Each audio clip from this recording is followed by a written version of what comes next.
धनवंता नहीं को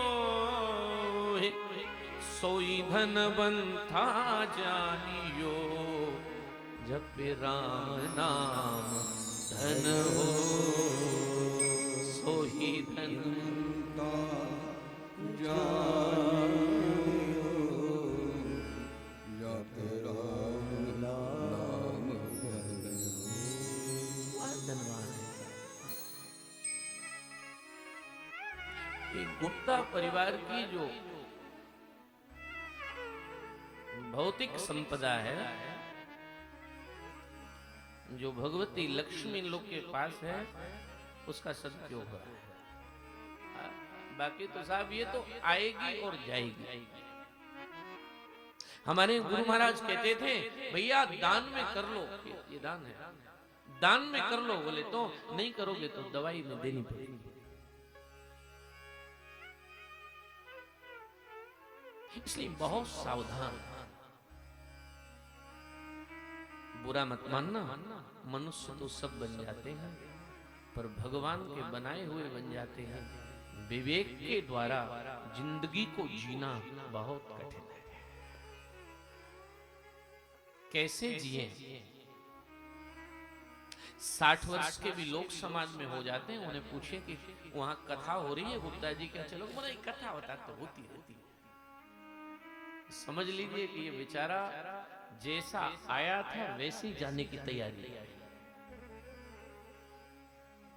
एक छोटा सा बच्चा, अबोध बालक, उसको कहिए आपकी कथा में आप मत जाइए, तो वो मां से मचल जाता है कि नहीं कथा में जाऊंगा। इसका मतलब समझ लो ये पुराना कोई तुलसी, सूर, कबीर, नरसिंह मेहता आया तुम्हारे घर में। और महाराज 60 वर्ष का भी दादा, वो बुरा मत मानना, माताजी कहे पतिदेव को कि कथा में चलिए, इतना सुंदर भव्य बनाया। बोले क्या तुम जाओ, लोग पे काम तो कुछ है नहीं, मैं तो अंदर ही सब देख लेता हूं। समझ लेना तुम्हारे घर में अजामिल जी आए हैं, तुम्हारे घर में धुंधकारी आया है। तो दुनिया में कोई चीज नई नहीं है, सब पुरानी। इसलिए मेरे भाई बहन, सबसे बड़ी जो दौलत है, सबसे बड़ा जो खजाना है, उसे कमा लीजिए। और वह खजाना गोविंद का प्रेम है, ठाकुर का लाड़ है। मैंने सुबह कहा था, गोवर्धन बासी सांवरे तुम बिन रहो न जा। चैन नहीं पड़ता तुम्हारे बिना। और भगवान की जो भक्त की पहचान क्या है? भक्त की पहचान यही है कि जिसको ठाकुर के बिना कभी चैन न पड़े, वही भक्त है। ऐसा लगे। मैंने प्रातः काल ऐसा निवेदन किया था उसे। एक महात्मा बैठे हैं जिनकी आयु तरुण है, युवा है। सामने जो महात्मा बैठे हैं वे बिल्कुल सफेद सफेद दाढ़ी वाले,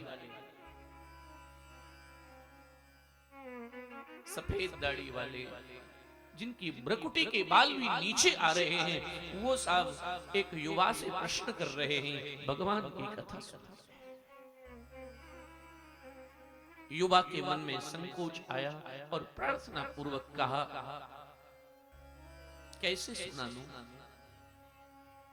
आप इतने वृद्ध हो, आप ऐसे हो कि मैं तुम्हारे सामने ज्ञान बखानूं तो छोटे मुंह बड़ी बात। आयु कम है, तब वे समस्त महात्मा एकदम बोले,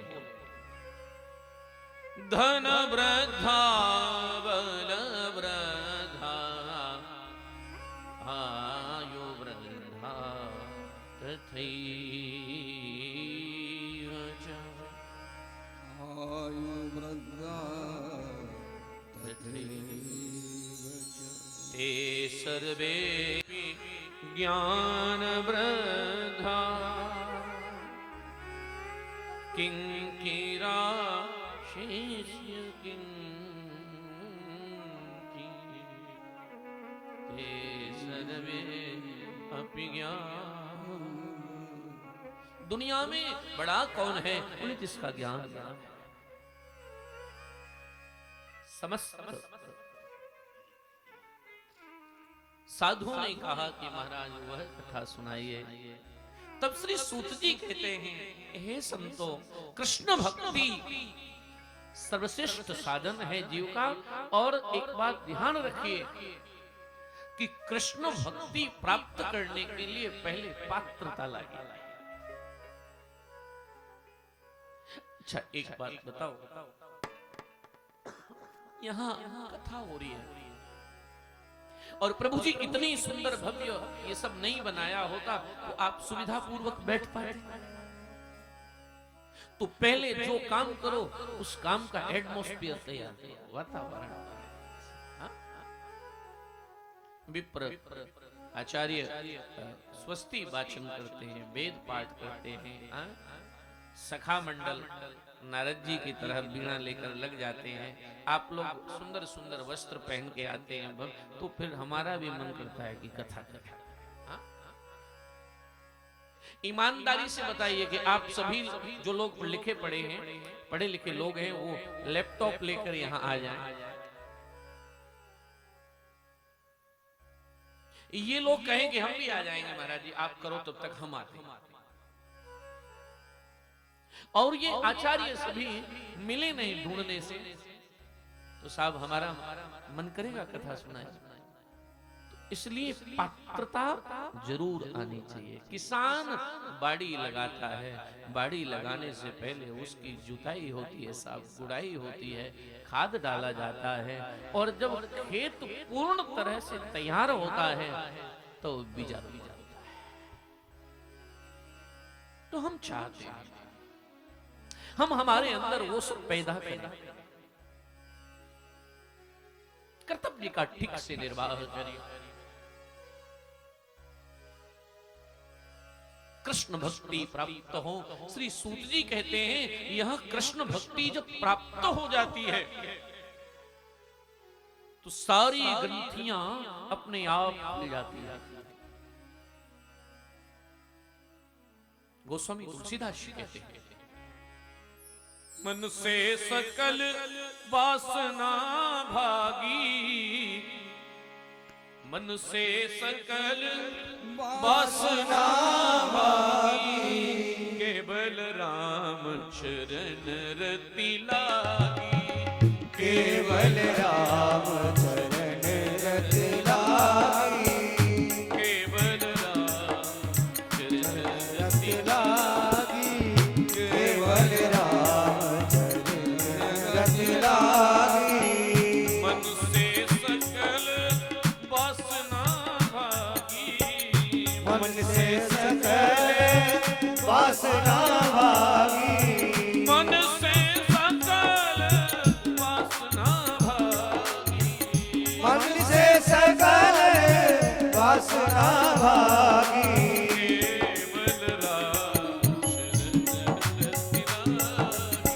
केवल राम चरण रति लागी, केवल राम चरण रति लागी,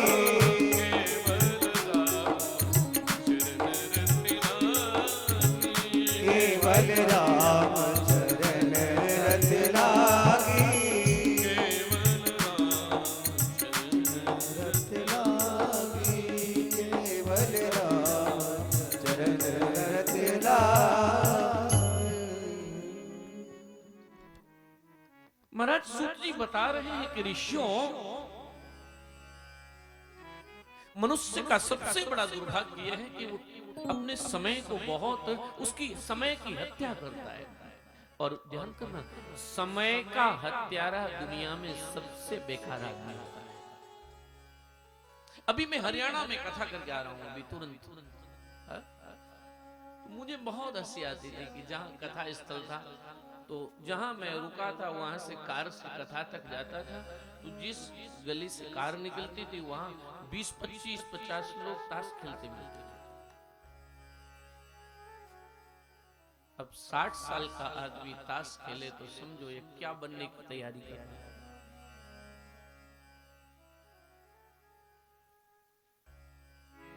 महाराज ये समय इसके लिए भगवान ने नहीं दिया है। समय भगवान ने कबहु की करी करुणा नर देही ईस देत बिन हेतु सने। ठाकुर जी ने वैसे दे दिया हमको, पर भगवान ने कहा अब जाओ तैयारी करना मुझसे मिलने की। महाराज यहां श्री ऋषि लोग कहते हैं काल व्याल मुख ग्रास त्रास निर्णास हेतवे, यह समस्त संसार काल के गाल में बैठा है। हम सबकी स्थिति क्या है? इतने बढ़िया बढ़िया तो साहब बीमारी चल गई है, हाँ? कि उस बीमारी को आप डॉक्टर को पूछ, अभी तो नए नए नाम आ गए।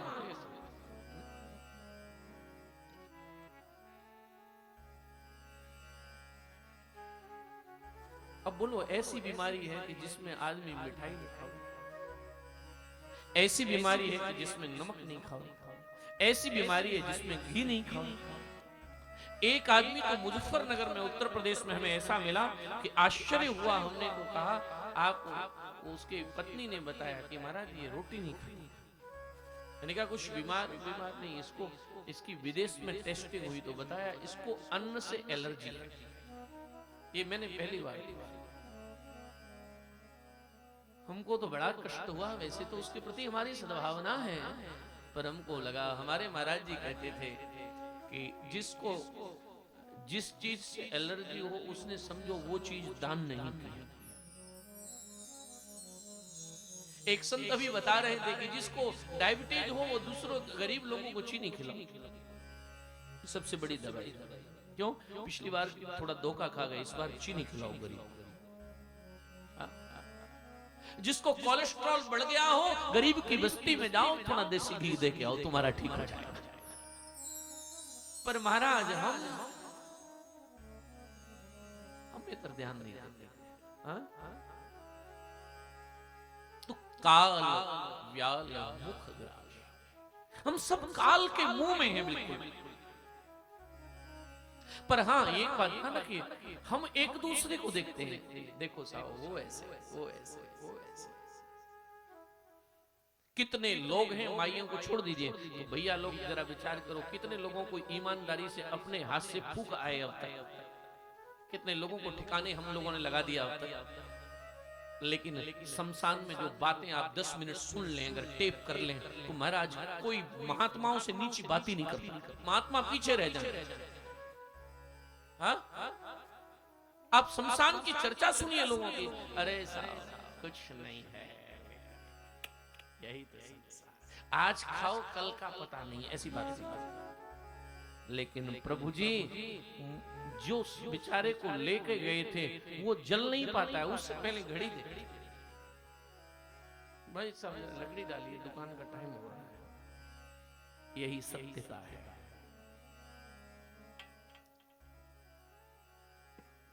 एक कथा संतों से हमने सुनी थी कि सांप जब मेंढक को पकड़ लेता है तो मेंढक की पिछली वाली जो टांगे हैं वो सांप अपने अंदर ले जाता है। बहुत ध्यान देना। और जब सांप उसको अंदर ले जाता है तो सांप मेंढक का जो बीच का धड़ है उसको सांप नहीं निगल पाता, बार बार कोशिश करता है, मेंढक जिंदा रहता है, वो बाहर खींचता है, वो अंदर खींचता है। इस क्रिया में उसे 2-4 घंटे लगते हैं और सर्प जो होता है वह थोड़ा परास्त हो जाता है, परेशान हो जाता है। मेंढक जिंदा है। मेंढक के शरीर का 70% भाग सर्प के मुख में है, लेकिन मेंढक का केवल मुख बाहर है। और तब तक सामने से एक छोटा सा कीड़ा भागा, मेंढक ने जीव निकाली और कीड़े को पकड़ के खा गया। एक संत ने हंस के कहा कि वाह, मौत के मुंह में बैठे हो फिर भी बदमाशी नहीं छोड़ रहे। यही हमारी सच्चाई है। मौत के मुंह में अभी 30% बचे हो, केवल 70 तो चले गए, लेकिन अभी गड़बड़ नहीं छोड़ रहे। काल ब्याल मुख ग्रास त्रास निर्णाश हे काल के गाल में उपाय क्या है? भगवत स्मरण, इसके अतिरिक्त कोई उपाय नहीं है। नहि कश्चित् क्षणमपि जातु तिष्ठत्य कर्म कृतः कार्यते हावशं कर्म गुणैः स्वाभाविकर्बला। मनुष्य रोज चिंता करता है लेकिन भगवान का चिंतन नहीं करता। ऐसा कहकर श्री सूत जी ने कहा कि जो कथा मैं तुम्हें सुनाने जा रहा हूं यह देवऋषि नारद ने ब्रह्मा के पुत्रों से सुनी। कहां पर? बद्री विशाल। श्रोता जागरूक होना चाहिए, इसलिए ऋषियों ने हाथ उठाकर कहा कि मालिक ये बताइए कि देवऋषि नारद तो 2 घड़ी से ज्यादा कहीं ठहरते नहीं, कथा कैसे सुनी?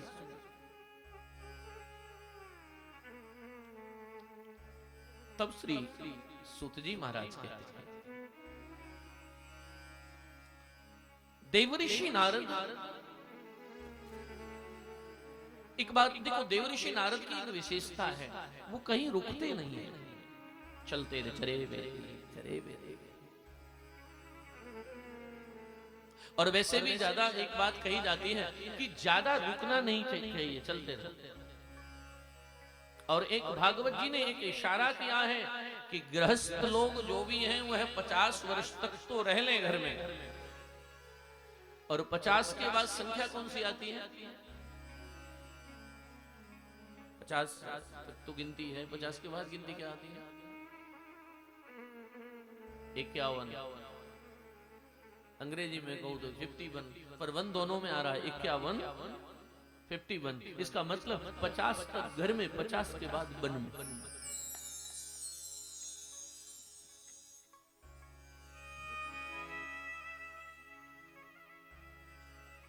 श्री हरिश्वर अभ्यास हो। अब मन तो बचे नहीं, इसलिए घर में रहकर ही अभ्यास करिए। भजन का अभ्यास बने, ऐसा रोज हम प्रयास करें। देवऋषि नारद का एक स्वभाव है, वो महाराज कहीं ज्यादा ठहरते नहीं, चलते चलते रहते हैं। एक दिन देवऋषि नारद पूरी दुनिया में घूमते घूमते दुखी हो गए। और कितने दुखी हुए हैं महाराज? बोले देवऋषि नारद इतने दुखी हुए कि उन्होंने देखा ना पश्यम कुश्चिन धर्म मनः संतोषकारक। महाराज कहीं धर्म नहीं है,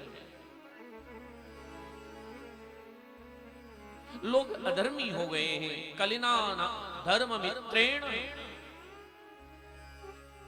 महाराज लोग अपने स्वार्थ के लिए कुछ भी करने तैयार हैं।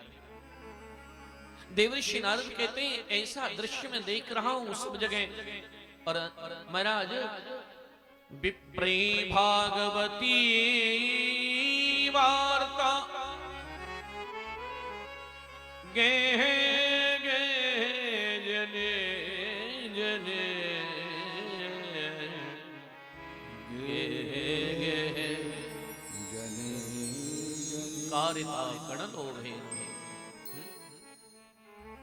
कथा भी हो रही है तो सब कथा में प्रदर्शन हो, दर्शन नहीं हो। देवऋषि नारद ने यह दृश्य देखा, महाराज दुखी हो रहे हैं। और वे कहते हैं कि मैंने यह सब देखा। महाराज कलयुग में एक बड़ा दोष नारद जी ने और कह दिया है, वो बड़ा खतरनाक। वे कहते तरुणी प्रभुता गे श्याल को बुद्धिदायक श्याल को बुद्धि देवऋषि कहते हैं कलयुग में एक और बीमारी आ गई, क्या? तरुणी प्रभुता आ गए हैं, घर में स्त्री का साम्राज्य हो गया। कथा कहने में भी डर लगता है साहब, माई लोग कथा में नहीं आए तो कैसे काम चलेगा? तो इसलिए आपको परेशान होने की बात नहीं, इसमें एक विशेषता है।